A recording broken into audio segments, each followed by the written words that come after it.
The one and only Lyden Smithers. Hello, Lyde. How are you today? Hello, how are you? I'm all I'm good. yeah. So where are you in this world, Lyden? I am currently in my office in my house over in the Gold Coast in Australia. So Very cool. morning for me, 9 a.m. is coming. It's in your evening, right? Yeah, for sure. Well, if there's one thing about Titan, we're definitely international. That is for sure. Worldwide. So let's start here, Lyde. I want people to understand the level of understanding in business that you're at because you've been playing this Amazon game for what, about 8 years or so? Yeah, 8 coming up to 9 years, I think now. Okay, so and you and Dan started off, with your own brand, and Dan has a background in agencies and scale and things like that, and he got you in, and you guys have Right. been partners ever since. And I think you've known each other since you were what, 12? 12 years old, is it? Yeah, something like that. So I met Dan when I was like 12, over in Tenerife, where we grew up in the Canary Islands. Dan went off to military and then went to the UK, and he was always a bit of a geek, right? So when I was out playing sports and stuff like that, Dan was on the computer figuring out how to make money, right? And through SEO and all these things. So yeah, naturally he came back from the military and went on to build this digital marketing agency. And when I moved back to the UK in 2015, I was like, Dan, what are you up to? He was like, oh, we've got the digital marketing agency. And then Dan had to teach me how to use a computer because I was no good at that. I was previously in the construction game and wasn't great with computers. So he taught me how to do that. And then we sort of embarked on our Amazon journey. And from our small office over in Birmingham, we launched our first products, which was in a pet brand all those years ago. So yeah, that's where it all started. Love that. So then I met Dan in Barcelona slash San Diego. That's its own story in itself. And I invited him to speak at China Magic. And then on the next trip, I realized that, we worked very well together. And he said, can I bring my best mate in his UK terminology? And I said, sure, no problem. And in walked this full of life, the one and only Lyden, into China Magic, which was amazing. But one of the things that people might not realize about you, Lyde, is that you have now been involved in multi 8 figures. You drive growth within brands and have been for so many years. So behind the smile, there's actually quite a lot of experience there. You've also been working with our top tier in Titan that was verified 2 million and above, and we're actually changing that benchmark to 3 million and above. And so you've been the leader there for quite some years. For I think it's been 4.5 years since we launched Titan. So you've attended how many China Magics now? So yeah, I think it was China Magic 4 I came on, was it? I think. And then obviously we had that break in between and we did the scouting trip in April, but coming up to China Magic 8 officially. So yeah, four or five there. Okay, wonderful. So what I'd love for you to go over is working with as many brands as you have and understanding the level of what sourcing, negotiation, cash flow can do in terms of making and breaking Amazon businesses. I'd love for you to talk about that, your experience in China, and then just what you've been able to develop based on supplier negotiations and how that affects people's businesses.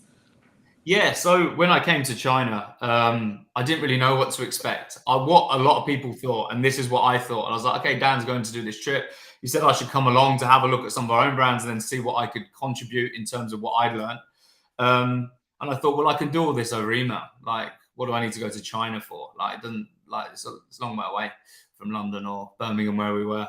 But what I realized was that the level of business you can get done and the speed in which you can do it whilst on the ground in China is a complete another level. And the first time I came to China Magic wasn't to present or anything. In fact, I was very much against sort of being on stage, having a microphone in my hand, which you changed. You forced the microphone into my hand, I do pushed me that. up the stage and said, teach some shit. which I did. Yeah, we went from there in terms of like mentoring and stuff. And I realized that I had a real passion for it and helping people and people coming up to me afterwards. But in terms of actually being on the ground in China, I completely changed my mindset within a couple of days and realized how quickly I was able to negotiate a price or a change to a product. I'm like, this stuff that's been taking me 3 months and back and forward with samples and stuff, I've managed to get done within a couple of days by going to the fair and sitting at the booth with these people. And we knew that speed to market was a big thing. And we've just like got 3 months work done in 2 days and placed an order whilst on the ground. And we still had 10 days of the trip left. So yeah, like that was a real game changer for me going to China. And then that's why I've been on every China Magic since, and multiple other trips on my own or with colleagues to China just to visit factories, do my product development, negotiate better terms and better pricing, and just speed up the whole process. So yeah, like we say, that saying that the success isn't in the selling, it's in the buying, right? So yeah.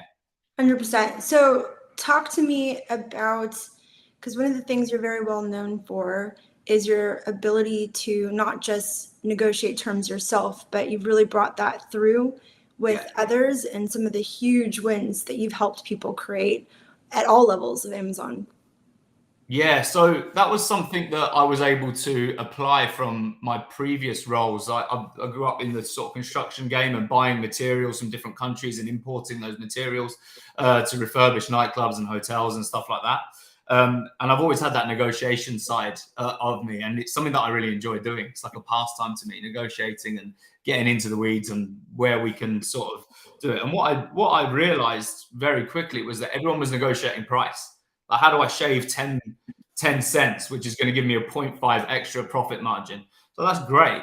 But the thing that's really holding you back from growing your business isn't necessarily your profit margin. Like, what, you're going to make an extra few $100 or a couple of $1,000 a month because you've negotiated better pricing. That's great. But how do you really grow the business and make an extra $100,000 or $200,000? And it's cash flow. And I know that from when we started, we didn't have a huge amount of cash to invest in products. And that's what always held us back. So instead of taking out loans and expensive things like Amazon lending or loans and stuff like that, I was like, well, something that what I'd always negotiated, and people have tried to negotiate with me, like, can I pay you later type thing. So it's something as simple as that. And I worked on this with the great Scott Dietz, who's sort of been a mentor to me and Dan and all of us, I suppose, over the years. Worked with him on that. And I was like, well, I can test this out. And by pushing your payment terms from everybody pays before it's even shipped from China, right? And you've probably got like then 30 days or 45 days, and you got another 7 days process. You've got 2 months of having paid and tied that cash up before you can even start seeing a return on it. So what I was able to do was put together a framework, test it across all of the brands we're working on, and then teach it and have hundreds of people come back to me and said, you've exploded my business because I'm able to order enough stock to not run out of stock or launch into another marketplace or order another 3 or 4 products and really grow the business. And that's always my number one. It's like, how do I create more cash flow to launch more products rather than trying to find an extra 1% in profit margin? To really scale, you need cash, and the easiest way and the cheapest way to do it is negotiating better payment terms with your supplier. Love that. And then, okay, so give someone the perspective who's never been to China but is a significant seller. I know you work with guys, again, who are in this multi-7, if not 8 figures. And some of these people have been working, with suppliers from afar. From firsthand experience, what kind of wins have people had who actually show up and meet people directly? Yeah, I mean, we know, and I know this now, and as I say, before I came to China the first time, I didn't realize, but we know that the Chinese culture is, and the relationship piece is a big thing. And it is in general, and we know this anyway, but we seem to ignore it now that we've over the last 10 years, like us, that we've changed our ways and we're sat behind a screen and we've got very used to that. We know people buy from people, and we know that relationships is a big thing. But some people tend to forget that. And some people have seen great success by sitting behind the screen and by email and never even been on a Zoom call, for example, with a supplier. But being in the room with them, and the fact that you've traveled the way to China and go into the factory and sit down with them and have dinner with them and have a beer with them goes a long way. And I've had Zoom call during the lockdown period, like really killed me. The amount we travel anyway, but being able to get to China and try and negotiate and sort of flex my negotiation muscles, but I was unable to do that. And the results in what I was able to get over a Zoom call, yes, I might have got 30 days after shipping, great. But as soon as I get to China, that 30 days after shipping turned into 90 or 120 days because I was able to be there. There's a certain level of trust that you build while you're there. Yeah, it's just being in the room is you're able to achieve so much more. And it's so valuable to you to get over there. For the small cost, you can 10x your business very quickly, right? Yeah, for sure. I love that. And I remember even from the last trip where people were being coached by you and they were meant to go and ask for certain terms. And they were literally like, almost like in disbelief that if they were to say it, that someone would actually like accept it. Yeah. So like and one thing I want you to actually, why don't we do this? Let's give these people some value, give them top level, because it's not just a matter of like, hey, lovely supplier that have worked with me for 2 years. I'd really like it if I can no longer give you 30% down. I'd like to make that 10 and I'd like to pay you the rest 60 to 90 days. How does that sound? That is obviously not the way it goes, right? Give people a little perspective of how much preparation. You know what the answer to that is, right? They just say no. Yeah, exactly. Yeah, can I pay you later? No, you can't pay me later. I won't pay it now. Okay, cool. So what we do is, and I've got like a 6-step thing, and we did this on the webinar the other day, and a few people who have heard me speak about this before, is you have to present the win-win. You can't just say, give me this. Well, no, why would I give you that? Well, because they need something in return, right? So the way that we present it is that have a look at what we've done previously, how we've grown the business, show them that you're actually a credible person. I've taken this business from 0 to 1 million in the first year. It's 2.5 million in the second year. We're growing very quickly. I know what I'm doing. I'm an Amazon expert. I'm great at the marketing side of things. Cash flow is holding me back. That's where you can come in and help. Now, here's what I expect to do over the next year. I expect to be able to order $1.5 million worth of inventory from you. They get excited. That's great. So yeah, but on your current terms, I've only got the cash flow to be able to give you $500,000. And they're like, all right, okay. So how do we get the 1.5 million? Well, you get the 1.5 million by extending the terms, and there's a win-win for both sides. You can't just ask, and that's how most people, when I talk to them, like, oh, just get better terms, and they go, yeah, well, I've tried that. I asked them, can I pay later? And they said no. Well, of course not, because you're not giving them anything. So it's coming back to that relationship piece. It's building that relationship, and this can only really be done to the level that we've got it done across our businesses in person, and it's building that trust. And this isn't a supply and demand thing.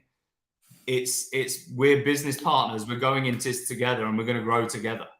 And it's a long-term business relationship that you're gonna build a real relationship there, and friendship. Kian talks about this a lot, right? A lot of he's been to his suppliers' weddings, and some of his suppliers came to Ramon's wedding a couple of years ago, his brother. So I mean, you build the relationship, and you actually become real friends, and that trust there allows you to really explode the business. But that doesn't 100%. Happen behind an email, right? That happens 100%. In person. Yeah. Yeah, I mean, if you think about it, like, you and I are partners, and obviously Dan as well. Could you imagine if we'd only emailed each other and like didn't actually spend time like going through certain moments and stuff? It just, when COVID hit and they only had a certain amount of supply and shipping was much more difficult, and there were all these problems, like the people that they had, real connections with, they had like a longevity of future with. I mean, obviously they're going to put those people first, and I think that there's a lot to be said of how many of our guys who had gone to China and had those relationships survived through a tough time where maybe some of the other brands didn't have that. I mean, I feel like we kind of experienced that ourselves, didn't we? Yeah, of course. I mean, yeah, during a lockdown, and if there was another one, for example, well, who do you think they're going to put at the top? The brand new person saying, I want this product, but I want you to do it cheaper. I want you to do it quicker, and I want better payment terms off the back of an email or through Alibaba. It's going to be like, well, I'll forget that one. I'm going to go to Lyden because we've got a good relationship. I've already met him. I trust him. We've been working together for a while. And he messages me to ask how the kids are every couple of weeks, right? So Yeah. who's he going to put first when there's only a certain amount of business he can do? Is it that brand new person that he's never met, or is it someone they've got a relationship with? Love that. Yeah. Love that. So we talked about terms and then we've talked about relationship. Let's also talk about just the speed of launching and also being first to market with certain products, because again, you've been working with a lot of multi-seven and also 8-figure sellers for quite some time. You've seen a lot of businesses, succeed. You've seen them fail. Like, talk to me about how important that is. Yeah, I mean, going to China, like Canton Fair, obviously you can get so much done in a couple of weeks, right? And that's why we go every year when we're able to. But going to visit your factory is equally as important. So your current factory or any new factories that you might meet there is equally important, because and Kian talks about this a lot as well, but like being able to go in there, take a look at a product and go, okay, cool, this product is what you've got, but I want to be different. I just don't want to just a cookie cutter product and buy it and badge it, as we say, and put it on Amazon, because yeah, that worked 10 years ago. It doesn't work anymore, right? We need to create a real brand and a real product that we can put a moat around and protect it with our own design, and develop that product to solve problems that our potential customers have, beyond what the standard stuff on Amazon is, right? And what can happen there, and does happen, is you ask for some changes, then it comes back to you, you see it, you test it, it falls apart because they didn't quite get what you wanted, despite your drawings, despite your video, despite your voice note to explain it properly. It hasn't quite happened in your back and forward. Now, within a couple of hours, sat in the factory going, okay, cool, let me see what else you've got around. Okay, what if we change this piece like this to be able to do this? We stop gluing it, we start welding it. And they go, oh yeah, it's actually cheaper to do that. Okay, great, we brought the price down as well. But the speed to market piece is incredible, because you're able to develop that product, and even within a couple of weeks at Canton Fair, for example, you can meet a supplier at Canton Fair, you can show them exactly what you want, you can visit the factory whilst you're there, and by the time you jump on a plane to go back, you're not waiting 3 weeks on the sample to land at your house. It's in your suitcase, you're taking it home to test it, ready to place the order. You've already got the trust, and you can place the order while you're there or as soon as you get home, right? So what goes from a 6-month process from a new product to launch, which is about standard now, from develop, if you're going into development, about 6 months can be cut down to about 2 weeks. So that piece is just incredible. Like the money that you can make in those months can obviously pay for the trip 100 times over, right? Right? That's where my favorite quote comes in line. The most money you'll ever lose is the money you never made. Yes, exactly that. So saving the cost or the effort or the time of not going on a trip like this, you are then stopping yourself from potentially launching X amount of products. Because one of the things that I saw you guys do is, not just develop immediate products, but maybe have the next 5, 10, products really figured out, so that when you're ready to launch, you can just keep going. And so really what you're saving is, 10 times those 6 months. It's craziness how fast to market that can go. Yeah. And then also, like, I remember you guys were messing with those wallets, those metal wallets that have that magnetic thing, and they have those like credit cards, and you guys were like shooting them at each other. Once to fire out, Yeah, they were like years ago. And what we didn't realize is that it was going to sell like $1 billion worth of these dang little wallets. And I wish we were the ones that sourced them, because you guys just kept playing with them, shooting at them at each other. But like, you never know like what you're going to find, what you're going to create. And that's just such a cool thing. And then one of the things that I was actually excited about, I was on with Norm the other day, and he was talking about, premium products and creating a premium experience for your customer, and how it can be really simple. I mean, even just tweaking the packaging, you can turn your product into a giftable, just tweaking a few little things. And then also Kian really tied into that with his product development. And we were talking about a backpack that I wanted to get for my son that was like $30 more because it had this like little this little phone charger thingy in it. And he said, well, if you tweak it like this, you know, you could create it for like 10 cents instead of $8. So imagine being around you with all of your genius and all of the amount of brands that you've, you know, partaken in. And then you've got Kian with his product development sourcing genius. And then you've got a guy like Norm who has been, you know, branding and creating like really remarkable brands for so long. Like, that's crazy to me. The amount of knowledge, experience, and development you can do just being in a room with you guys. Like, that's insane. You put it that way, it's a pretty good team, right? Yeah, and that's not all. We've got, you know, we've got the fabulous Georgie. We've got a whole huge team of amazing people. It looks like Dima Kubrick's going to be coming around. I don't know if he's hit 9 figures. I know he's a significant seller, but he's at least multi-8. He'd be very close if he hasn't hit it already. Yeah, he's a beast. So we've got Dima coming by. Barack just decided to bring his team in. So you're going to have team members from Barack's team helping with shipping on the ground right there with you. And then we also had a few other special guests, and I can't remember who they are now, but we've got some pretty amazing people coming. I'm also taking like 10 of our team that are managing our own brands, essentially to deploy them at Canton Fair and then around the country to get all the stuff done that we do for our own brands. And they're going to be hanging out with us in the evenings and on this trip as well. And these guys come from good stock, right? Working for Habitat and things like Pottery Barn, and being buyers and product developers for years and years and years before outside of the Amazon space. So we've got a lot of experience in the room and a lot of people you can really solve a question. Go, would you mind taking a look at this? Can be solved over a drink in the evening in 5 minutes, right? That you don't necessarily have that access to constantly. So we've got some pretty impressive people there, a lot of experience that are able to help for sure. I love that. Okay, Vlad, you ready for one of my first products? I'm opening it. This is my headband. Is your headband? Ready for this?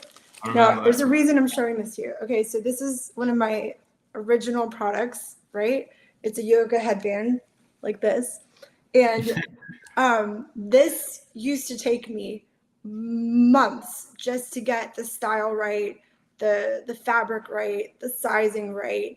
And what would happen is it would fall off people's heads. And so I'd spend all this time and then I'd get bad reviews, right? So part of what made me want to go to China, I don't even know if you know this, is that I knew I had a really good product, but it wouldn't stay 5 stars just because it would fall off people's heads. So when I was in China and I actually got to speak to my supplier, in 2 seconds, they said, oh, we just put the grips. And I was like, what do you mean the grips? So there's this like little thing inside here, right? You can't really see it. It's like a little bit of like a rubber thing. And when you put it on your head, it doesn't fall off. It was it was literally 4 or 5 cents extra per headband to add that little detail. And it solved my issue with returns and bad reviews because it's a great headband. Like the material is cool. It's like a really good one, but it would fall off people's heads. And so I was always dealing with that. So anyway, the real reason why I created China Magic was out of my own necessity. And I found this the other day when I was actually looking through some stuff. This was one of my original models of my headbands. But you see, so something that simple took my... Yeah, and what I found before is like, oh, these are the negative reviews we're getting. How can we solve that? And they say, oh, we'll refund you on the products you got negative reviews on. And this is what happens when you speak with your sales rep over email and stuff, right? It's like, well, no, how do we actually fix the product? It's like, oh, well, what do you want us to do? Whereas if you go to the factory and you talk to the product developer or you pick up something else in the factory and go, well, that would fix my product. Why didn't you suggest that 8 months ago? Like, and it's like, because you're talking to the wrong person. You're not speaking to the boss. You're not speaking to the product developer. You're not walking around, and you know what I'm like for jumping on and seeing if they let me use the machines, and just quite scary sometimes. They love you, yes. Get my fingers off or something, but yeah, go and be able to use it. I go, okay, cool, and then I'll end up seeing another product that's there, or Graham was talking about these dusty products he found at the back of the shelf. He's like, not that product, but I can take that aspect and that feature, put it into my product, and all of a sudden I've got a whole new product or another variation to launch. So it's the things that you see in there and the bits that you can solve. I remember I 100%. had a meat hammer, and I went out into Yangjiang, which is a little bit rural, right? There's not really tarmac on the roads or whatever. But I was out there for a couple of days visiting like 12 factories in 2 days, pretty intense. And this Mhm. meat hammer had like our logo printed on the hammer, but then that's like got ink on it, and I didn't want it to peel off and like getting the food and stuff. I was like, how do I solve this? And I was asking for months online, like, how do we change the way that we print the logo? And then when I was speaking to the boss, he's like, oh, we'll just laser etch it as well. And I won't charge you for that. And I'll reduce the cost by 10 cents because we're not using any paint. I'm like, all I kept getting on email was, no, we need to use the paint, but it's safe if you do it. I'm like, I still don't eat the paint, right? But the whole point was like, no, we just etched it in by laser and it's going to save you 10 cents. So I've got a better product. There's no danger to the product. And I was able to finally launch it because I was happy with it and I got it cheaper, right? It's crazy. So yeah. It's crazy. So I really like, I'm going to be bold about this, but if you want to build a significant business on Amazon, like, and you plan to source physical products from China, you are really leaving so much on the table by not going there. Like, it's part of the business. It's part of being professional. You want to know the person manufacturing you want to know that it's a great place. You want to get to know the people, and that it's like, like, I love seeing, I've been to some of our factories, and seeing the people are happy, they're in good quarters, they're being taken care of. It really means a lot to them when you go by and take selfies with them. It was really fun. I remember my first time going to my factory and just seeing everyone making my own products. Like, it was magical. So I do feel like it takes you from this like side hustle that for some people turn into like a main business, but unless you actually like know what you're doing on this end, you're still an amateur and I'm being a little rude, but yeah, it is. I feel like you're being an amateur if you're not completely professional in all aspects of your business. No, you're completely right. And I shared some things on the 3-part webinar we did the other day, and we put a lot of value out there actually. So if you haven't seen it, go and take a look at that. But there's something that I sort of said was that as a team, as ourselves, and this is relevant to everyone, we can't afford not to go to China.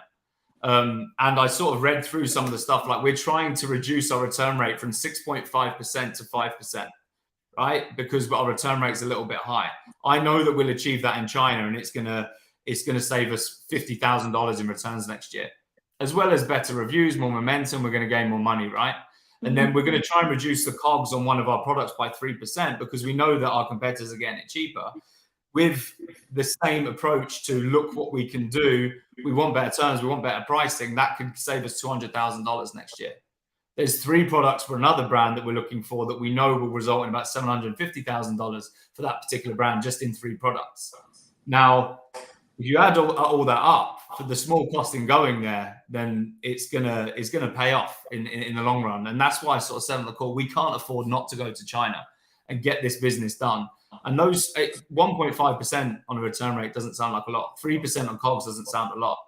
And then if you take into account the terms, like we talked about earlier, like I can sell this product before I've even had to pay the balance. Like, can you afford not to go? Like, or do you want to stay emailing and hoping for the best, right?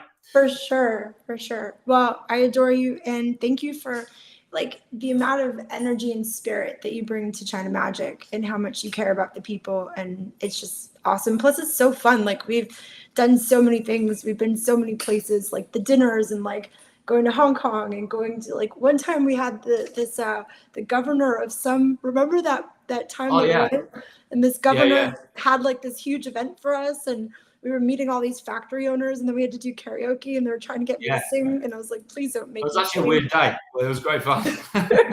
We went to source some products, ended up having a few beers and doing karaoke with like the governor of the state or something, right? Yeah, that was pretty fun. So, when would you get a chance to build that relationship, right?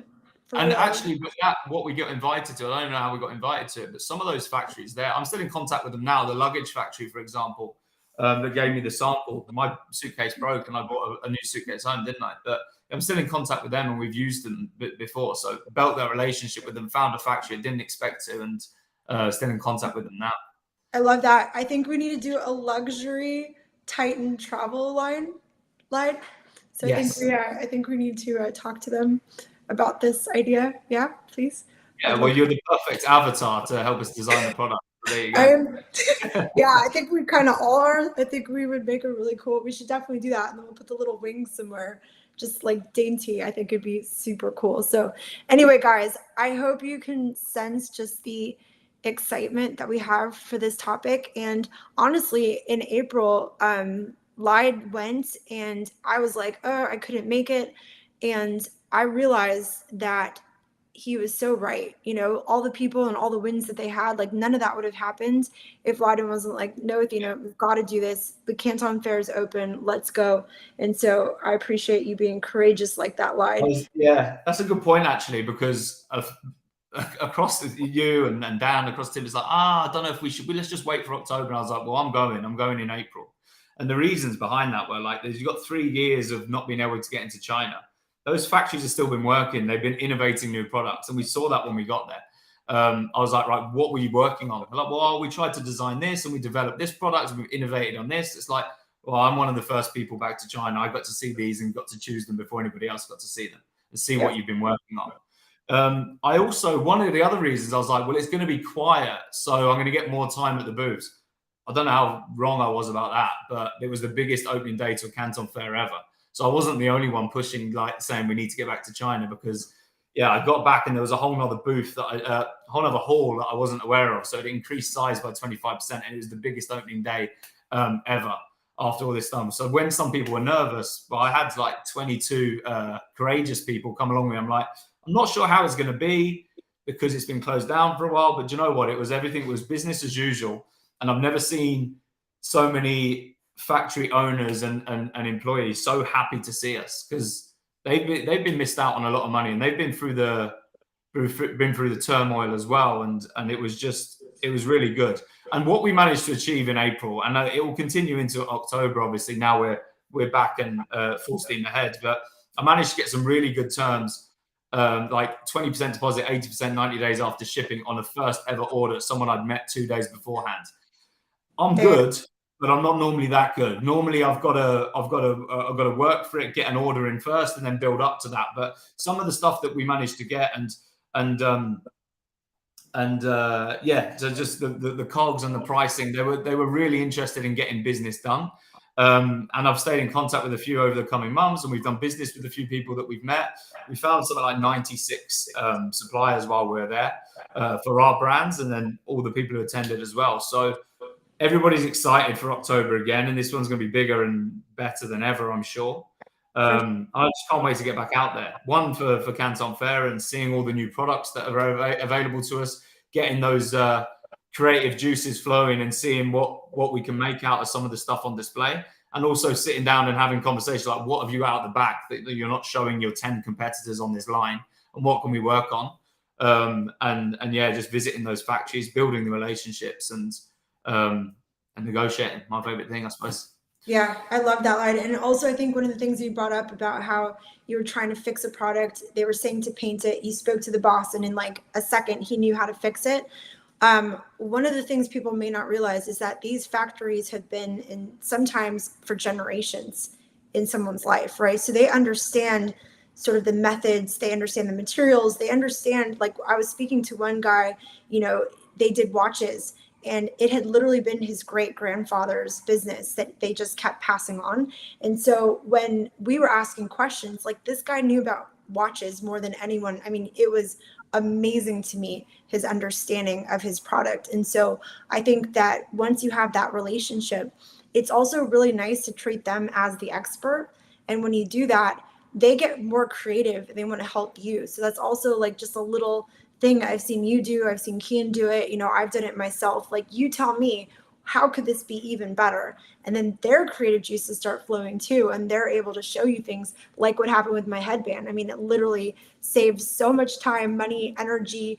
Like, it was crazy to me, the amount of trouble I had because of the fact that I didn't have those little grippies on my headband. And it took 2 seconds to fix that. So like, imagine what that is times however many products.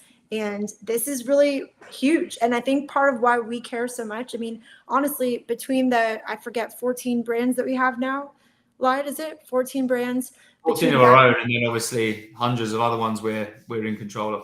Yeah, and then Titan, and we have an event coming up in San Diego on the 6th through the 8th of October. We have a full line of holiday parties, including London, which is on December 1st. I mean, we literally are traveling the entire world. We've got the most robust, amazing network. Like, we've got so much on our plates. Like, we could very easily be lazy and be like, you know what, let's not do this China trip.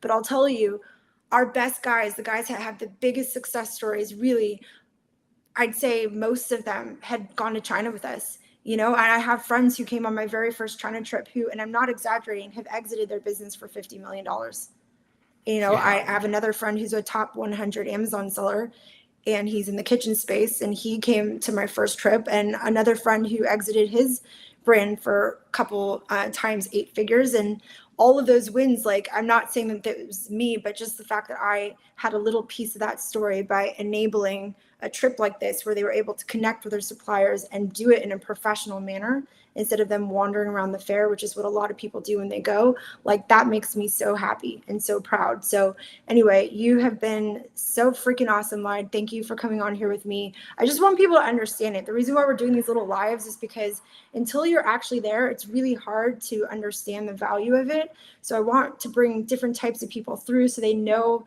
the level of expertise, and they know that if they go with you, they're going to learn from you what has taken you all these years to develop, not just in China, but even before that. Like you were saying, you used to work in construction. You add all of that experience, things that you might have learned from other people. Like, you just mush all that experience together. And when they first walk in the fair, they can feel so safe because they're around people like you, they're around people like Kian, and it's taking their knowledge from like zero to like, I've been doing this for 10 years in like a day. And there's something pretty magical about that. So that's why we call it China Magic. What? We talked about the relationships with suppliers, and that's what I really focused on. But I left out the point, the relationships about the people that were on the trip with you, right? Mm-hmm. I met you in China. I met Kian in China, and Ramin, and Andrew Erickson, and Ramon, and Justin Dyson. Justin Dyson ordered me a large whiskey because I was shaking before I did my first presentation that you forced me to do. He's like, "You're going to be fine, mate." And I met him. He was there as an attendee, which now he's sort of leader in Titan Network, and so like the growth trajectory there. But the relationships, I've got some of my best friends out of that one trip from China, and then subsequent trips from China.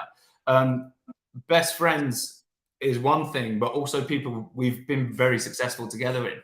So having that sort of, it's a journey that you go on, the whole China thing, and like food and travel, and people not speaking English, for which people aren't used to, and you sort of buddy up and help each other out, and the camaraderie that's built there just builds friendships for life. But also people that in 2 months' time you're friends, and you're able to ask them, do you know what? I know who's going to know the answer to that.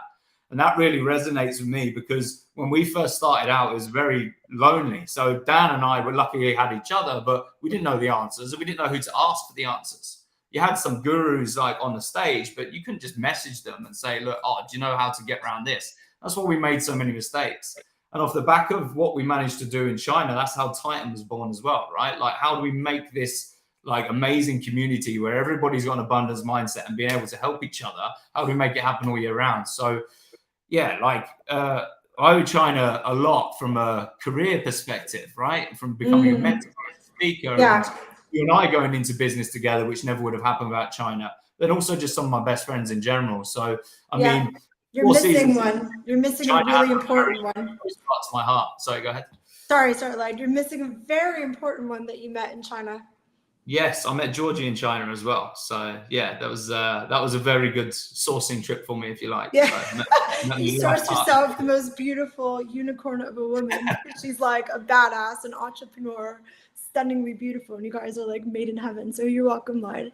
But anyway, yeah. So look, it's true. It's the relationships, it's the camaraderie, it's the products, it's the knowledge, it's all the things, and it's all just 10 days of your life, and you walk away with it, and you've really fast forwarded what takes people months, if not years, And then just one last comment, like, I get asked a lot about Titan, like how come Titan, why Titan, who's Titan for, why? And one of the things that we learned in China is that people learn differently at different points in their journey. right? And so if you're a beginner, you're going to learn very differently than somebody who's been, selling for 10 years.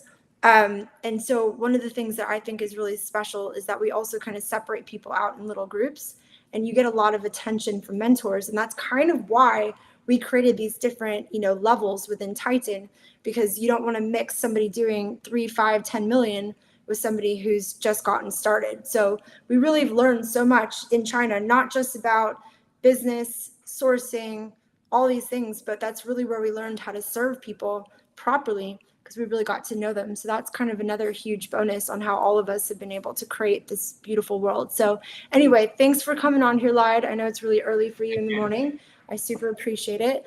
And thank you for all the heart and soul that you give to these people. I mean, we've got our own brands, we've got our own things, our own lives, our own children, and you take time out of your busy life to go and lead this trip and change a lot of lives. So if any of you guys are curious about our trip to China, you can go to ChinaMagicTrip.com. You can book a call with us and we can chat and see if it makes sense for you.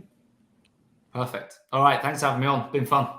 Thanks, Lyden. You're the best. Okay, thanks, guys. Yeah, We'll see you on the next one with some more magical people. I think I'm going to be interviewing Anne next. She's got a killer story about her brand in China. So we'll be doing that one next, and looking forward to seeing you soon, Lyden. Okay, she bye, did great guys. at negotiating. Actually, I was with her, witnessing what she managed to achieve in China. So I'm looking forward to hearing that one again. Awesome. I love that. Okay.